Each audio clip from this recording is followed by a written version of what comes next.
Good morning.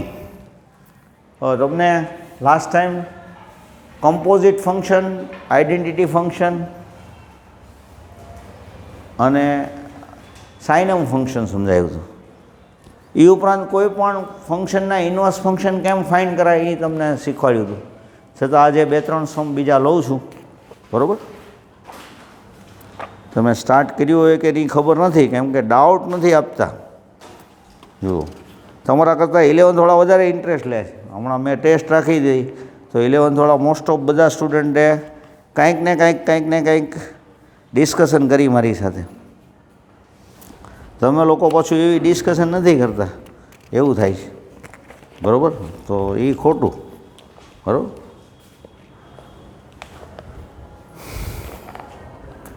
જો તમારે આવા પ્રૂવ ધેટ કરવાની જરૂર નથી, ખાલી આપણે છે ને સિમ્પલ એક્ઝામ્પલ જ કરવાના છે. થિયરમ ઓરિએન્ટેડ સમ તમારે નથી. સપોઝ સેકન્ડ સમ તમારે કરવાની જરૂર નથી, બરાબર? થર્ડ સમ છે એ કરવો પડશે. 1.3 એક્સરસાઇઝનો sum number 3. fx equal to modulus x, gx equal to modulus 5x minus 2. Find f of g, g of f.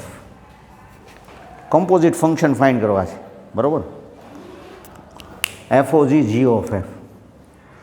તો f of g કેવી રીતે ફાઇન્ડ કરાય? f of g of x એટલે f of gx.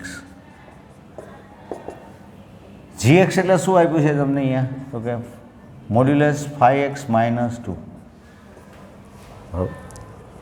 Modulus 5x minus 2 એવું આપ્યું છે, બરાબર? હવે fx equal to modulus x, તો f of y equal to modulus y.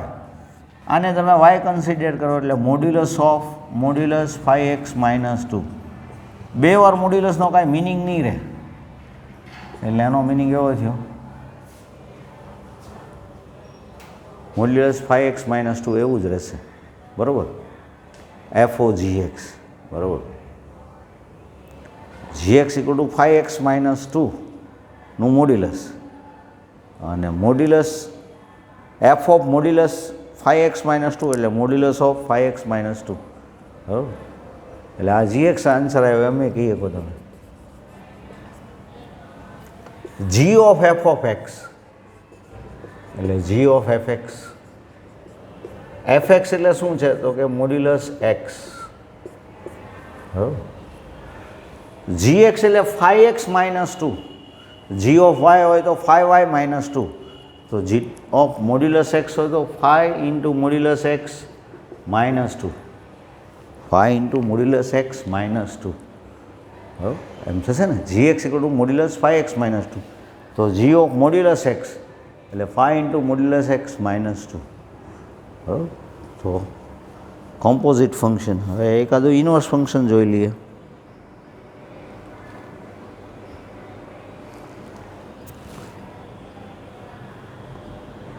Fourth સમય એક જોઈ લ્યો તમારે. f of x equal to x એવું પ્રૂવ કરવાનું છે. Sum number 4.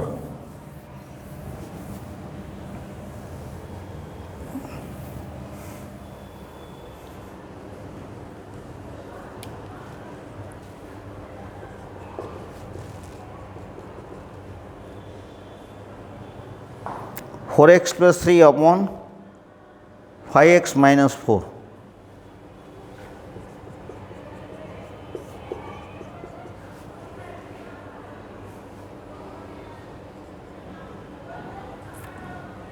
fx equal to 4x plus 3 upon 5x minus 4. f of x equal to x એવું prove કરવાનું. તો f ऑफ x એટલે f of fx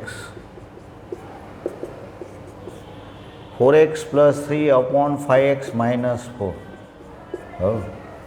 f of x, that means 4x plus 3 upon 5x minus 4.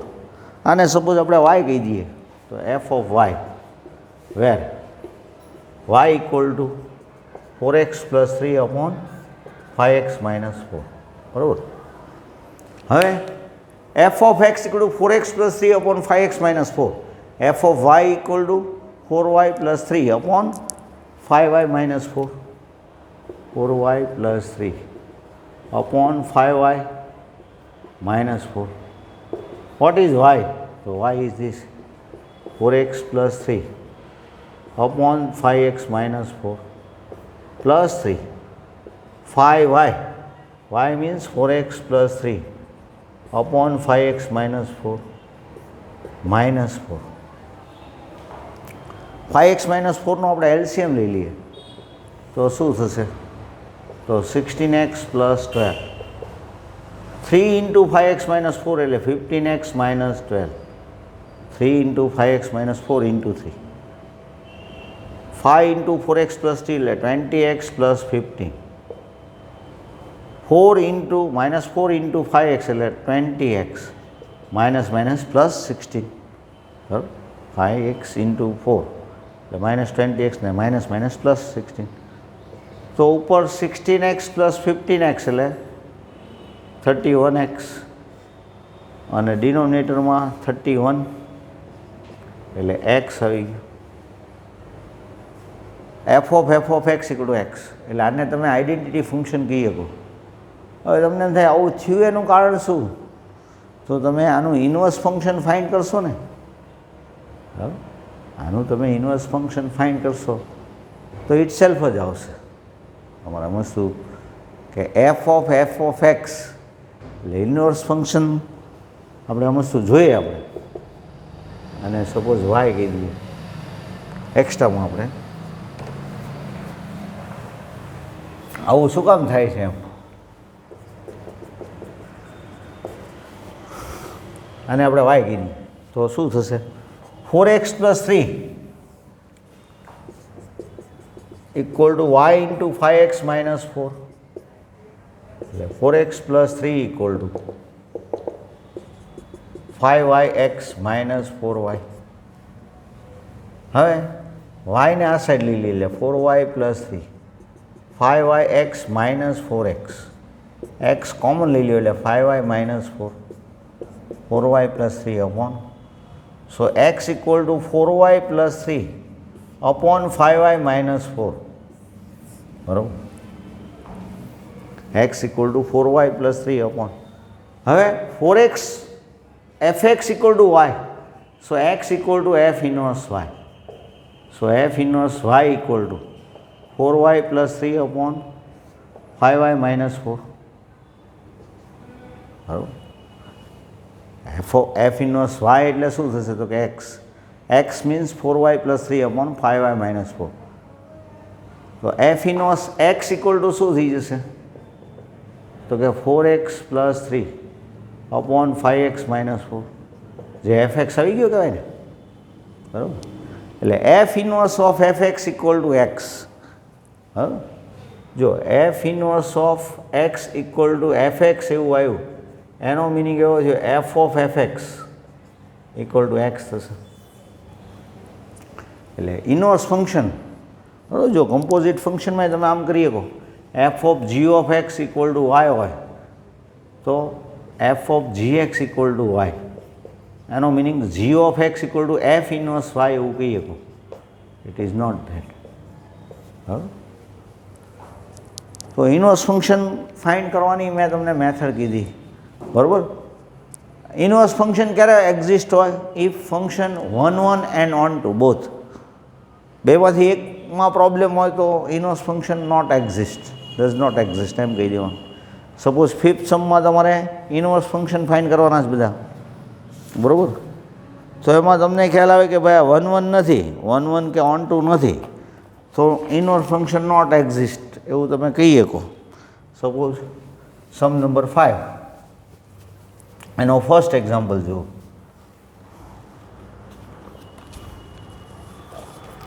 Fifth 1.3 fifth સમ એનો first જુઓ. તો F માટે એ લોકોએ શું આપ્યું છે? તો કે 1 10 2 10 3 10 4 10. તો જુઓ તો આ ફંક્શન 1 1 કહેવાય કે ન કહેવાય? No, it is many one function. હવે એનો ડોમાઇન ને કો ડોમાઇન છે એફ છે એ લોકોએ આમ આપ્યું છે F 1 2 3 4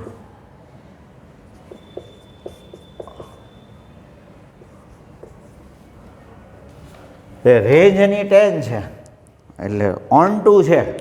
this function is onto but not 1 1. એની તમે રેન્જ જોવો તો 10 થાય. હા, એટલે ઓન ટુ ફંક્શન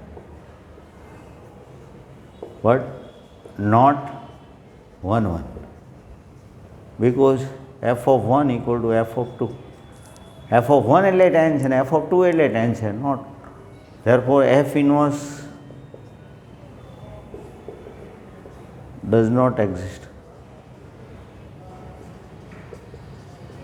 ફંક્શન 1 1 ને ઓન ટુ 2 હોય ને તો જ તે તમારે ઇનવર્સ ફંક્શન એક્ઝિસ્ટ થાય, નહીં તો ના પાડી દેવાની. બરાબર.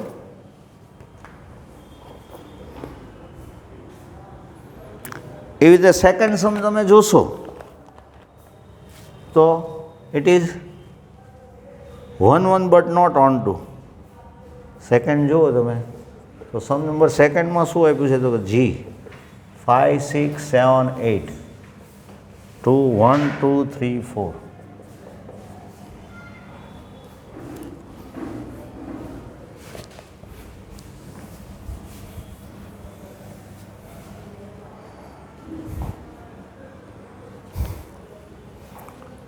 જી માટે શું કહેશું, એ લોકોએ શું આપ્યું જી ફંક્શન માટે તો કે 5 4 6 3 7 4 8 2. 5 4 6 3 7 4 8 2. જુઓ તો 1 1 કહીએ કાંઈ તો કે યસ, ધીસ ફંક્શન ઇઝ 1 1. કારણ કે 5 સાથે 4 છે, 6 સાથે 3, કોઈ રિપીટ નથી થતું. એટલે g is 1 1 but not onto. કેમ? રેન્જ શું થાય એની? રેન્જ 2 3 4. હવે 1 1 એ જોકે નથી, 4 2 વાર આવે છે એટલે not 1 1 and not onto. એટલે નાઇધર 1 1 નોર ઓન ટુ. 1 1 એ નથી હો. જી ઓફ 5 એટલે 4 છે, જી ઓફ 7 એટલે 4 છે. એટલે 1 1 અને ઓન ટુ બેય નથી. રેન્જમાં કયો એલિમેન્ટ રહી જાય છે? બરાબર, તો કે કોડોમાઇન કમ્પ્લીટ નથી આવતો, એનો 1 એલિમેન્ટ નથી આવતો, એટલે એ ઓન ટુ નથી. This function is neither 1 1 nor onto એમ કહીએ. તો જી ઇનવર્સ એક્ઝિસ્ટ કે નોટ એક્ઝિસ્ટ? તો not exist. therefore G inverse does not. 1 1 onto બે હોય તો જ એક્ઝિસ્ટ થાય, નહીંતર પછી તમારે ના પાડવાની. બરાબર. સપોઝ ફિફ્થનો થર્ડ સમ છે એ ચેક કરો તો થર્ડ સમમાં ફિફ્થના થર્ડ સમમાં શું આપ્યું જુઓ તો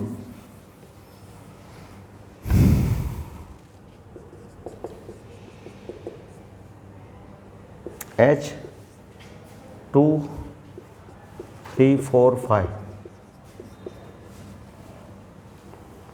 7 9 11 ને 13. H ફંક્શન માટે શું છે તો કે 2 7 3 9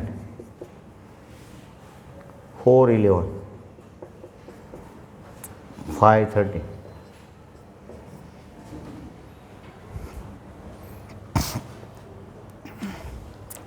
એચ ફંક્શન માટે તમને એ લોકોએ આમ આપ્યું છે તો જો એચ ઓફ 2 એટલે 7, એચ ઓફ 3 એટલે 9, એચ ઓફ 4 એટલે 11, એચ ઓફ 5 એટલે 13. તો એની રેન્જ કેવી હોય તો શું થાય તો કે 7 9 11 13. એટલે રેન્જ કમ્પ્લીટલી કોડોમાઇન છે. બરાબર. Range equal to completely codomain, range of H. બરાબર. તો અને કોઈ રિપીટ નથી થતું એટલે H, therefore H is 1 1 and onto. તો એનું ઇનવર્સ ફંક્શન શું થાય તો કે ઇનવર્સ ફંક્શન સિમ્પલ.